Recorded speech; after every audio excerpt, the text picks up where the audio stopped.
அனைவருக்கும் வணக்கம். Welcome to Pappoos kitchen. இன்றைக்கி நம்ம என்ன ரெசிபி பார்க்க போகிறோன்னா ரொம்ப சூப்பரான மட்டன் பிரியாணி தாங்க பார்க்க போகிறோம். வாங்க எப்படி பண்ணலான்னு பார்க்கலாம். மட்டன் நான் இன்றைக்கி 1 கிலோ எடுத்துருக்குறேங்க. மட்டன் மஞ்சத்தூள் போட்டு நல்லா கழுவி வச்சுருக்கேன். இதில் மஞ்சத்தூள், கொஞ்சமாக புதினா, கரம் மசால், பிரியாணி மசால் சேர்த்து இப்போ ஒரு 4 விசில் விட்டு எடுத்துக்கலாங்க. கறி நம்மளுக்கு 90% மட்டும் வெந்தால் போதுங்க. அப்புறமா நம்ம பிரியாணிலேயும் போட்டு வைக்க போகிறோம். இப்போ நான் லிட்டை க்ளோஸ் பண்ணிக்க போகிறேன். 4 விசில் விட்டுடலாம். 4 விசில் வந்துருச்சுங்க. இப்போ ஸ்டவ் ஆஃப் பண்ணிடலாம். இப்போது நம்ம பிரியாணி செய்ய ஆரம்பிச்சிடலாங்க. ஃபஸ்ட்டு ஒரு குக்கர் வச்சுருக்கேன். குக்கரில் தேவையான அளவு எண்ணெய் ஊற்றிடலாம். நான் இன்றைக்கி கடலெண்ணெய் தான் யூஸ் பண்ணுறேங்க.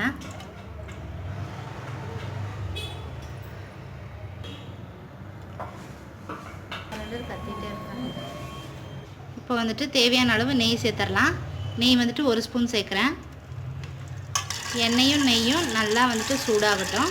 எண்ணெய் நல்லா காஞ்சிருச்சு. இப்போ தேவையான கரம் மசாலா சேர்த்துடலாம். 2 அன்னாச்சி பூ, சோம்பு கொஞ்சம், பட்டை சேர்த்துருக்கேங்க. இதை நல்லா வணக்கிடலாம். எண்ணெயில் நல்லா இந்த ஸ்பைசஸ் வணங்கணுங்க. அப்போ தான் பிரியாணி நல்லா டேஸ்ட்டாக இருக்கும். ஸ்பைசஸ்லாம் நல்லா வணங்கிடுச்சு. இப்போ வெங்காயம் சேர்த்துடலாம். பெரிய வெங்காயம் ஒரு 5 வெங்காயம் சேர்த்துருக்குறேன். சேர்த்துட்டு நல்லா வணக்கிடலாம்.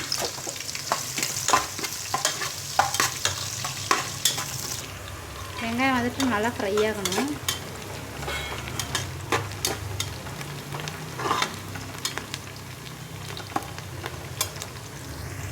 வெங்காயம் நல்லா வணங்கிடுச்சு. இப்போ இஞ்சி பூண்டு விழுது சேர்த்துடலாம். 3 ஸ்பூன் இஞ்சி பூண்டு விழுது சேர்த்துட்டு நல்லா வணக்கிடலாம். எனக்கு 1 கிலோ மட்டன் எடுத்துருக்கேங்க. இஞ்சி பூண்டு விழுது சேர்த்துட்டு நல்லா வணக்கணுங்க. இல்லாட்டி கீழே அடி பிடிச்சிரும். 2 ஏலக்காய் சேர்த்துருக்குறேன். இஞ்சி பூண்டு விழுது நல்லா வணங்கிடுச்சுங்க. இப்போ தக்காளி சேர்த்துறேன். தக்காளி 3 தக்காளி சேர்த்துருக்குறேன். தக்காளி நல்லா வணங்குறதுக்கு கொஞ்சமாக லைட்டாக உப்பு சேர்த்துக்கிறேன்.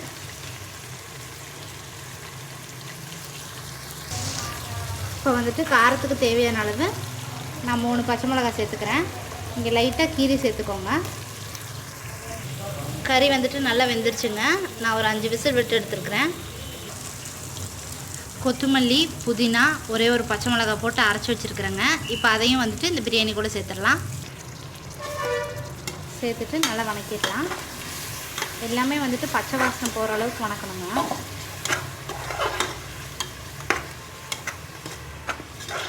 இந்த மாதிரி அரைச்சி சேர்த்திங்கன்னா உங்களுக்கு கிரேவி நல்லா திக்காக இருக்கும்.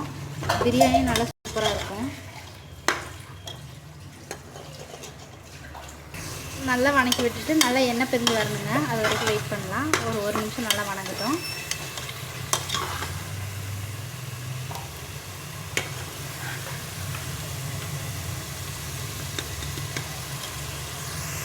பாருங்கள், பச்சை வாசனை போக நல்லா வணங்கிடுச்சு. எண்ணெய் பிரிஞ்சு வருது.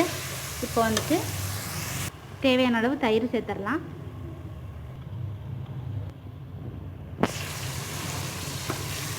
தயிர் சேர்த்துட்டு நல்லா வணக்கிடலாம்.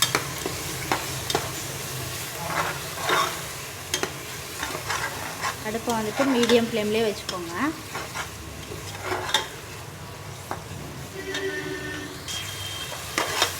இப்போ கொஞ்சமாக கொத்தமல்லி, புதினாவும் சேர்த்துடலாம்.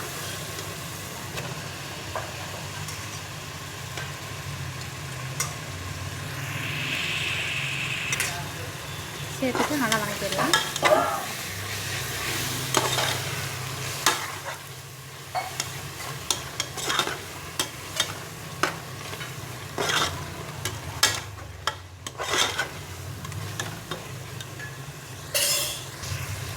கொத்தமல்லி, புதினா நல்லா வணங்கிடுச்சுங்க. இப்போ தேவையான மசாலெலாம் நம்ம சேர்த்துடலாம். நான் புதினா நல்லா வணங்கிடுச்சுங்க. இப்போ தேவையான மசாலா நம்ம சேர்த்துடலாம். ஒரே ஒரு ஸ்பூன் மிளகாத்தூள் சேர்க்குறேன். கரம் மசால் தேவையான அளவு சேர்த்துக்கிறேங்க. நான் வந்துட்டு 1.5 ஸ்பூன் சேர்க்குறேன். தேவையான அளவு பிரியாணி மசால் சேர்த்துக்கிறேங்க. இந்த மசாலாம் நல்லா நம்ம எண்ணெயிலே நல்லா வணக்கிடலாம். எப்போவுமே மசாலா சேர்த்துட்டு அடுப்பை வந்துட்டு சிம்லேயே வச்சுக்கோங்க. 2 ஸ்பூன் வந்துட்டு நான் நெய் சேர்த்துருக்குறேங்க. நெய் சேர்த்துட்டு நல்லா வணக்கிடலாம். எல்லா மசாலாம் நல்லா வணங்கிடுச்சுங்க. இப்போ வந்துட்டு நம்ம கறியை சேர்த்துடலாம். மட்டன் சேர்த்தாச்சுங்க. சேர்த்துட்டு ஒரு வணக்கிடலாம். இந்த மசாலாம் வந்துட்டு அந்த மட்டனில் சேர்ற மாதிரி லைட்டாக வணக்கிக்கலாம். ஒரு நிமிஷம் அப்படியே விட்டுறலாம். இந்த டம்ளரில் நான் 3 டம்ளர் அரிசி எடுத்துருக்குறேங்க. சீரக சம்பா அரிசி எடுத்துருக்குறேன். 1 கிலோ மட்டனு.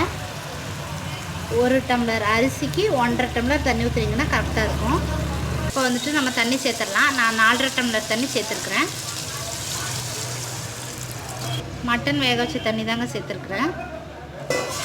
தண்ணி ஊற்றியாச்சுங்க. தண்ணி வந்துட்டு ஒரு கொதிக்கட்டும். இப்போ வந்துட்டு பிரியாணி இலை சேர்த்துடலாங்க. பாருங்கள், மேலே வந்துட்டு பபிள்ஸ் மாதிரி வருது.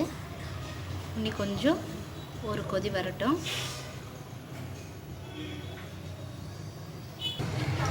கொதி வந்துருச்சுங்க. இப்போ வந்துட்டு அரிசி சேர்த்துடலாம். அரிசி சீரக சம்பா வந்துட்டு நான் 1 மணி நேரம் ஊற வச்சுருக்கிறேன். சேர்த்துடலாம்.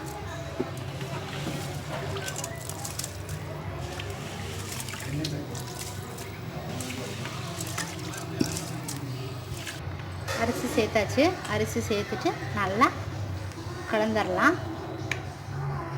இப்போ வந்துட்டு பிரியாணிக்கு தேவையான அளவு உப்பு சேர்த்துடலாம். தேவையான அளவு உப்பு சேர்த்து நல்லா கலந்து விட்டுட்டேங்க. இப்போ வந்துட்டு மூடி போட்டு மூடி ஒரு 2 விசில் விட்டு எடுத்துக்கலாம். ஒரு விசில் வந்துருச்சுங்க. இனி ஒரு விசில் மட்டும் வரணும். அவ்வளோதாங்க. அடுப்பு ஆஃப் பண்ணிடலாம்.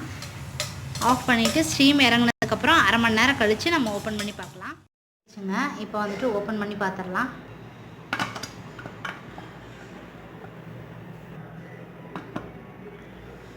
அவ்வளோதாங்க, சூப்பரான மட்டன் பிரியாணி தயாராகிடுச்சுங்க. ஒரு கலரி விட்டு ஒரு பிளேட்டில் மாற்றிட்டு நான் இப்போ உங்களுக்கு காமிக்கிறேங்க. ரொம்ப சூப்பரான மட்டன் பிரியாணி சுட சுட தயாராகிடுச்சுங்க. தயிர் பச்சடி கூட வச்சு சாப்பிட்டிங்கன்னா ரொம்ப சூப்பராக இருக்கும். மட்டன்லாம் நல்லா சூப்பராக வெந்திருக்குது. இந்த ரெசிபி உங்களுக்கு பிடிச்சிருந்தா லைக் பண்ணுங்கள், ஷேர் பண்ணுங்கள், மறக்காமல் என்னோடய சேனலை சப்ஸ்கிரைப் பண்ணுங்கள். மீண்டும் மற்றொரு ரெசிபியுடன் உங்களை நான் சந்திக்கிறேன். வணக்கம்.